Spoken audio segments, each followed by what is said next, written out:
UK exports to the EU dropped by 40.7% in January 2021, according to the Office for National Statistics (ONS). This was the first month after the Brexit transition ended, with customs rules changing and firms contending with extra paperwork. Imports were also down by 28.8%, £6.6 billion. Much of this is likely to be attributed to what the ONS called temporary factors, including concerns around the outcome of the Brexit deal, as well predictions of a third lockdown towards the end of 2020. However, there were no similar falls in Britain's trade in non-EU countries, and last month, many were quick to point their fingers at Britain's withdrawal from the bloc. Yael Selfan, chief economist at KPMG UK, said Brexit was the most likely reason for doing less business with EU countries. She said, the longer-term Brexit impact on supply chains will depend on how attractive the UK remains and the competition from other locations within the EU. After UK exports to the EU continued to recover in May, Harry Weston, a senior economist working in the private sector, criticised commentators for trying to spin the figures, saying the recent data was another body blow for Project Fear. He wrote, the latest data support our long-standing view that claims of huge trade losses after Brexit were massive exaggerations. UK exports to the EU continued to recover strongly in May and are now above pre-pandemic levels.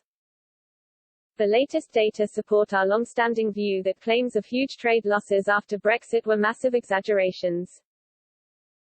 Nor is it clear that UK exports to the EU are underperforming relative to EU demand as some observers have recently claimed. Some sensitive sectors like food and chemicals are lagging, but even here exports have recovered strongly from the disruption seen at the start of 2021. Mr. Weston has consistently argued, since before the UK's EU referendum in 2016, that predictions of massive UK export losses post-Brexit were wrong, being based on greatly exaggerated estimates of the scale of post-Brexit trade barriers between the UK and EU. He concluded in his piece for Briefings for Britain, the incoming UK trade data continues to vindicate this point of view. May data shows UK export volumes to the EU rose a strong 9% on the month.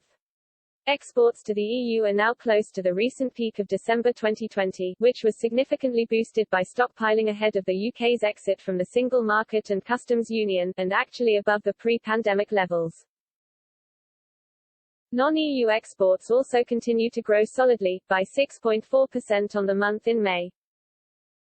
The Bank of England and other British officials have a long record of being wrong on Brexit. In 2016, former Chancellor of the Exchequer George Osborne claimed the UK would have been permanently poorer if it voted to leave the bloc. The then-Chancellor sensationally claimed the country would have been left with a £36 billion financial black hole by 2030 because the economic hit from pulling out of the EU, according to research released on April 18, 2016. Mr. Osborne heralded the analysis as a welcome dose of facts in the Brexit debate, which he insisted was economically illiterate. However, just 1 in 10 key government forecasts about the frightful impact of the European divorce has come true, according to a study published by think tank Change Britain a year later. Mr. Osborne also forecast 500,000 higher unemployment, claiming uncertainty would have reduced demand.